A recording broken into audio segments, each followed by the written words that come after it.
Good morning students. SM physics channel में आप सभी का स्वागत है। आज 2 दिसंबर को हम कक्षा 11वीं का एक बहुत इंपॉर्टेंट वीडियो लेकर आए हैं। यह है कक्षी चाल। तो कक्षी चाल क्या होती पहले हम देखते हैं। इसके पहले हम देखेंगे उपग्रह। उपग्रह को बोलते हैं सैटेलाइट। उपग्रह यानी किसी ग्रह की कक्षा में चक्कर लगाने वाला आकाशीय पिंड। किसी ग्रह की कक्षा में चक्कर लगाने वाला आकाशीय पिंड। अब ये दो प्रकार के होते हैं। पहला होता है प्राकृतिक उपग्रह, नेचुरल सैटेलाइट, और दूसरा होता है कृत्रिम उपग्रह। प्राकृतिक उपग्रह जैसे कि पृथ्वी का उपग्रह है चंद्रमा। पृथ्वी का एकमात्र प्राकृतिक उपग्रह चंद्रमा है जो 27 दिन में एक चक्कर पूरा कर लेता है। इसी प्रकार मंगल ग्रह के दो उपग्रह हैं, फोबोस और एक मेमोस करके है। इसके बाद बुध और शुक्र ग्रह की कोई अभी तक उपग्रह प्राप्त नहीं हुए हैं। गुरु का उपग्रह होता है। गुरु का जो उपग्रह है वो एक कैलिस्टो करके उपग्रह है, ठीक है। एक वायोवा करके है। तो शनि का उपग्रह जो है वो सबसे ज्यादा फेमस है। उसका नाम भी आपने सुना होगा, टाइटन। इसके करीब 147 उपग्रह हैं, जिसमें टाइटन इसका एक उपग्रह है जिसका नाम आपने सुना होगा, ठीक है। तो प्राकृतिक उपग्रह वो कहलाते हैं जो प्राकृतिक परिवर्तन से बने हैं, यानी कि जब ये सौर मंडल की उत्पत्ति हुई और सूर्य के चारों ओर सभी 9 ग्रहों का ये पूरा एक परिवार बना। एक विखंडन की क्रिया के पश्चात सबसे बड़ा जो पिंड था वो था सूर्य, और सबसे बड़ा था इसलिए इसके अंदर जो गुरुत्वाकर्षण की जो क्षमता है वो सबसे ज्यादा थी। और इसी के छोटे छोटे टुकड़े रहे होंगे ये, जो दूर हटते गए और कई करोड़ों अरबों साल तक ये गोल गोल घूमते रहे। गोल घूमने के कारण इनकी सभी की आकृति गोल हो गई, और ये चूंकि दूर हट रहे थे इसलिए गुरुत्वाकर्षण बल के कारण जब गुरुत्वाकर्षण इनको खींच रहा था तो ये एक वेग से उसका चक्कर लगाने लगे। तो इनके रेखी वेग और गुरुत्वाकर्षण बल यानी कि अभिकेंद्री बल और गुरुत्वाकर्षण बल के बीच में एक संतुलन बना हुआ है, जिसके कारण ये सूर्य का चक्कर लगा रहे हैं, ठीक है। तो अपन वापस आते हैं कृत्रिम उपग्रह आर्टिफिशियल सैटेलाइट। वे उपग्रह जो मानव द्वारा निर्मित हैं तथा ग्रहों की कक्षा में स्थापित किए गए हैं। तो ज्यादातर जो उपग्रह हैं वो पृथ्वी की कक्षा में ही स्थापित किए गए हैं। अब पृथ्वी की कक्षा में कहां पर स्थापित किए जाते हैं, तो पहले तो देखिए ये एन और एस ध्रुव पृथ्वी का होता है, ठीक है। पृथ्वी के बारे में कुछ चीजें आप ये जान लें कि पृथ्वी जो है पश्चिम से पूर्व की ओर घूर्णन करती है। दूसरी बात, पश्चिम से पूर्व की ओर घूर्णन करती है। अपनी अक्ष पर ये 23.5 अंश झुकी हुई है,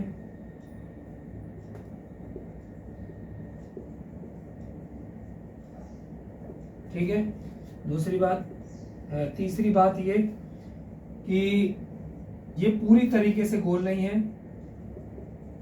पूर्णतः गोलाकार नहीं है। कैसी है? अंडाकार यानी दीर्घवृत्ताकार। और आपको ये भी मालूम हो कि ये जो केंद्र से ये वाली जो दूरी है, इसकी तुलना में यानी ध्रुवीय त्रिज्या की तुलना में भूमध्य रेखी जो त्रिज्या है वो लगभग 22 किलोमीटर ज्यादा है, यानी कि r is greater than rp is equal to 22 kilometre. ये वाली जो त्रिज्या है वो कितनी ज्यादा है इससे? 22 किलोमीटर। ये लगभग है 63 87 और ये 63 57 है शायद।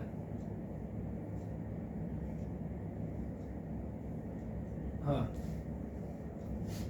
ये एग्जैक्ट इसका आंकड़ा यहाँ पर लिख लेंगे, लेकिन देखिए औसत जो मान है त्रिज्या का वो होता है 6400 किलोमीटर। औसत जो मान है वो 6400 किलोमीटर लिखा जाता है। ये 22 किलोमीटर ज्यादा है ये वाली दूरी। इसी कारण से इसका एक और क्वेश्चन बनता है, ये दूरी ज्यादा होने के कारण, ये दूरी कम होने के कारण ध्रुवों पर स्मॉल जी का मान सबसे अधिक होता है। ध्रुवों पर गुरुत्वीय त्वरण सबसे अधिक होता है और ये भूमध्य रेखा पर सबसे कम होता है। इसका मतलब ये है कि जैसे जैसे हम ध्रुवों से भूमध्य रेखा की ओर आते हैं, गुरुत्वीय त्वरण का मान घटता है। सबसे ज्यादा मान कहां पर होता है? एन और एस पर, यहां पर। और ये जो भूमध्य रेखा इक्वेटर है, ये यहां पर क्या होता है? सबसे कम होता है। ठीक है, अब देखते हैं कृत्रिम उपग्रह में जो दो प्रकार हैं। कृत्रिम उपग्रह दो प्रकार हैं इसके, कौन कौन सा? ध्रुवीय उपग्रह यानी पोलर सैटेलाइट, और तुल्यकाली उपग्रह। तुल्यकाली उपग्रह को हम बोलते हैं संचार उपग्रह या भूस्थायी उपग्रह। तो ये जो है ये कम्युनिकेशन के लिए ज्यादा उपयोग में आते हैं तुल्यकाली उपग्रह। ध्रुवीय उपग्रह पृथ्वी की ध्रुवीय कक्षा में चक्कर लगाते हैं, एन और एस की ओर। ये जो कक्षा है यहाँ पे चक्कर लगाते हैं, उत्तर से दक्षिण या दक्षिण से उत्तर की ओर, और ये नजदीक रहते हैं। ये लगभग 1000 किलोमीटर की ऊंचाई पर होते हैं, जिसके कारण ये पृथ्वी का एक चक्कर 2 घंटे से भी कम, लगभग 84.4 मिनट में पूरा कर लेते हैं। इनका परिक्रमण काल कितना होता है? 84.4 मिनट। ठीक है, और ये दिन में करीब 12 से 13 चक्कर लगा लेते हैं। तो इनका उद्देश्य ये है कि जितने ज्यादा चक्कर लगाएंगे एक दिन में, उतनी ज्यादा पृथ्वी की फोटो खींच पाएंगे, उसका वीडियो ले पाएंगे, और जरूरी जानकारियां जो है वो पृथ्वी पर वैज्ञानिकों के पास, मौसम विभाग के पास ही भेजते हैं। ठीक है, तो भारत यानी देश की सुरक्षा के लिए भी इनको लगाया गया है कि कोई भी देश अपने उपग्रह लगा करके इस पर निगरानी रख सकता है, अपने बॉर्डर पर निगरानी रख सकता है। कोई आतंकवादी गतिविधियां या कुछ भी, बाढ़ भूकंप से संबंधित कोई जानकारियां, ये सब चीजें एक फोटो इमेज प्राप्त करने के लिए, क्योंकि एचडी कैमरे भी इन पर लगाए गए हैं। तो इनका उपयोग मुख्य रूप से है मौसम के पूर्व जानकारियां प्राप्त करने के लिए। इसके बाद ये जो उपग्रह है यहाँ भूमध्य रेखा में जो लगाया जाता है, यही है तुल्यकाली उपग्रह। अब ये जो है पृथ्वी के साथ साथ घूमता है। पृथ्वी 24 घंटे में एक घूर्णन पूरा करती है।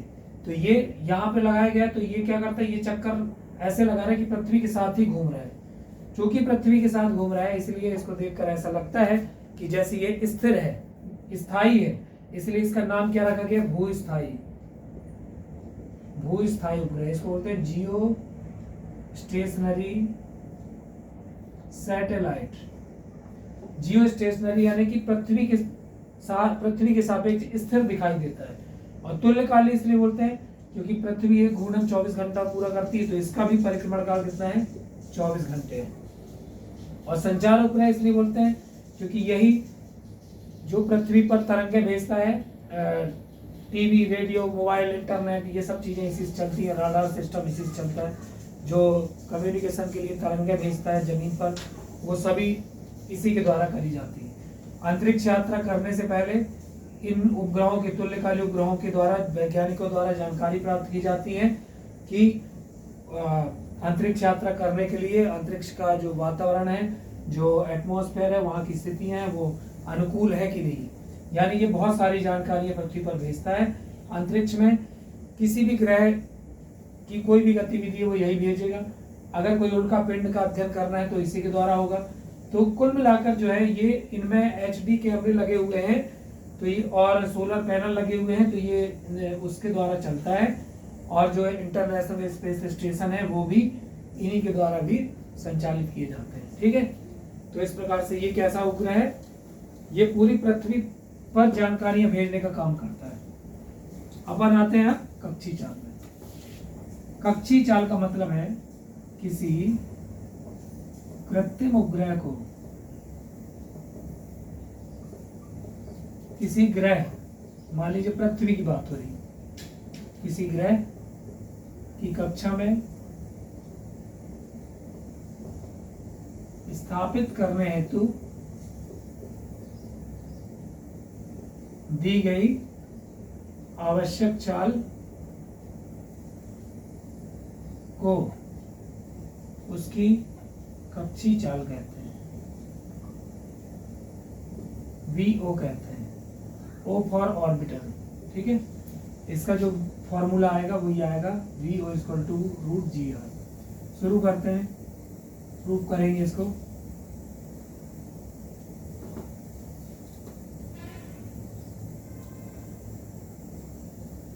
ये पृथ्वी है, रेडियस R, मास m, और ये इसके चारों ओर कक्षा है, ऑर्बिट है। इस ऑर्बिट में जो ये सैटेलाइट है यानी कृत्रिम उपग्रह है, ये परिक्रमा लगाएगा।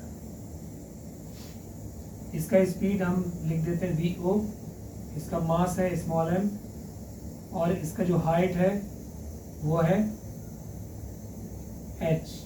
टोटल डिस्टेंस कितनी हो जाएगी पृथ्वी से, इसको मान लेते हैं हम r। ठीक है ना।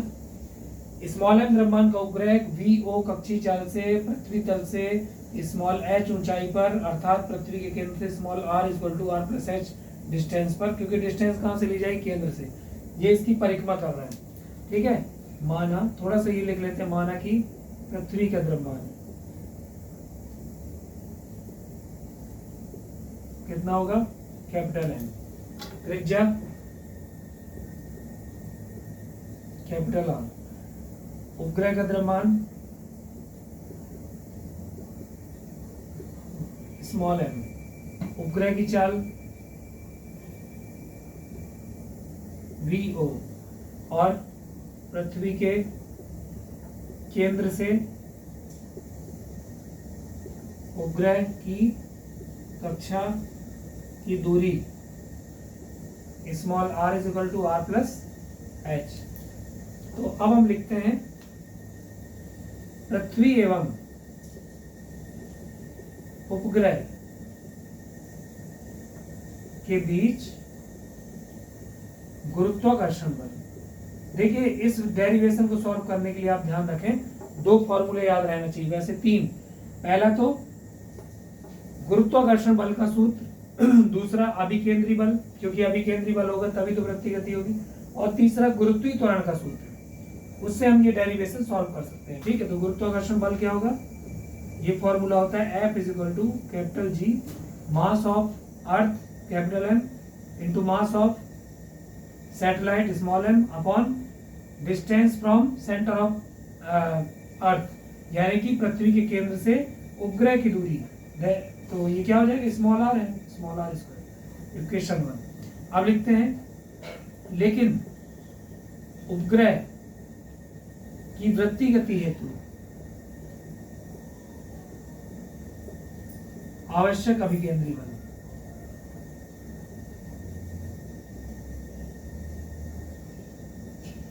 ये क्या हो जाएगा, F = mVO²/r, इक्वेशन 2। देखिए, गुरुत्वाकर्षण बल तो न्यूटन ने कहा था कि कोई भी दो पिंडों के बीच लगेगा ही, लेकिन ये चक्कर लगा रहा है उपग्रह, तो इसका अभिकेंद्री बल भी होगा। तो अभिकेंद्री बल के कॉन्सेप्ट से हमने ये फॉर्मूला लिख दिया। अब इन दोनों को इक्वल करेंगे, समीकरण 1 = 2 से। क्यों इक्वल करेंगे, ऐसे थोड़ी ना इक्वल कर सकते हैं, लेकिन उसका रीजन है। इक्वल इसलिए करना है क्योंकि ये जो अभिकेंद्री बल है ये गुरुत्वाकर्षण बल से ही मिला है, अर्थात अभिकेंद्री बल बराबर गुरुत्वाकर्षण बल। अगर गुरुत्वाकर्षण बल नहीं होता तो अभिकेंद्री बल कैसे होता। जैसे हम एक रस्सी से पत्थर को बांधकर घुमाते हैं, अगर हम पत्थर को खींच के ना रखें, अर्थात हम तनाव बल न दें, तनाव बल, तो अभिकेंद्री बल नहीं मिलेगा। अर्थात जो तनाव बल रस्सी पे लगाए गए केंद्र की ओर, उसी से ही अभिकेंद्री बल मिल रहा है। अर्थात यहाँ तनाव बल क्या है, अभिकेंद्री बल उत्पन्न करने का कारण है। तो वहां तनाव बल है, यहाँ पर गुरुत्वाकर्षण बल है। तो ये दोनों को बराबर करेंगे तो M V O square upon R G M small M upon R square, small M cancel, V O square upon G M upon R से आर कैंसिल करेंगे तो V O root of G M upon small R. अच्छा, small R का value रख दो आप, क्या हो जाएगा आर प्लस एच। तो आप चाहें तो कक्षी चाल का सूत्र यही हो गया, लेकिन आगे सॉल्व करना है इसको। तो इक्वेशन 3 लिख देते हैं, फिर लिखेंगे लेकिन small g equal to G M upon R square, ये गुरुत्वीय त्वरण का सूत्र है। Then G M is equal to ji R square, G M का value g R square equation 3 में रख दो, समीकरण 3 में। तो क्या आ जाएगा V O equal to ji R square upon R plus H. ठीक है, एक ये हो गया फॉर्मूला। अब लिखेंगे यदि h is near equal to 0, ये किस कंडीशन में, देखो कक्षी चाल का तो यही डेरिवेशन हो गया, लेकिन ये हमको तब लिखना है h is near equal to 0। h जो है वो शून्य मान सकते हैं हम कब, जब हम ये बोलें कि पृथ्वी की त्रिज्या की तुलना में ऊंचाई जो है वो बहुत कम हो जाए, यानी कि देखिए h is smaller than radius of r, अगर r की तुलना में h का मान बहुत कम है। h 0 का मतलब तो ये हो जाएगा ना कि h हाइट ही नहीं है, तो क्या पृथ्वी की जमीन में थोड़ी ना उपग्रह चक्कर लगाएगा। लेकिन h को 0 नहीं बोल रहे हैं हम, ये बोल रहे हैं कि h को नगण्य मानने पर, अर्थात हाइट जो है उसको कम मान लो, क्योंकि जो उपग्रह है वो 800 से 1000 किलोमीटर ऊंचाई तक चक्कर लगाता है, जो कि पृथ्वी की त्रिज्या 6400 किलोमीटर की तुलना में तो कम ही है। तो हम ये कंपेयर करने पे h को 0 मानेंगे, ध्यान रखिएगा h 0 नहीं होता, अर्थात r की तुलना में, यहाँ लिख देना r की तुलना में h को नगण्य मानने पर। तो ये डेरिवेशन लिखते समय बच्चे ध्यान रखें कि ये h 0 नहीं है, उसको नगण्य मानेंगे। तो V O equal to ji R square upon R से आर कैंसिल, तो V O equal to root G R, ये कक्षी चाल का व्यंजक है। ठीक है, अब आप कमेंट करके ये बताएंगे कि पृथ्वी के नजदीक से, सब बहुत नजदीक से चक्कर लगाने वाले, यानी हाइट जिसकी बिल्कुल कम हो, ध्रुवीय उपग्रह, उसकी कक्षी चाल कितनी होती है, कितने किलोमीटर प्रति घंटे होती है, कमेंट करके बताएं। और एक बार फिर से आप देख लें, जो इस व्यंजक में आपको समझने लायक है, जिससे आप उससे डेरिवेशन बनेगा, वो ये है कि आप ये चित्र को अच्छे से बनाएं और प्रैक्टिस करें। पृथ्वी का द्रव्यमान कैपिटल एम, त्रिज्या r, उपग्रह का द्रव्यमान स्मॉल एम, हाइट h और इसकी चाल वी ओ है। तो केंद्र से हाइट हम small r equal to R plus H ले लेंगे, और यहाँ लिखेंगे गुरुत्वाकर्षण बल का सूत्र F बराबर GMM बटे आर स्क्वायर। ठीक है, केवल 2 फॉर्मूले याद रखना है। दूसरा अभिकेंद्री बल mv स्क्वायर अपॉन आर, दोनों को बराबर करना है। क्यों?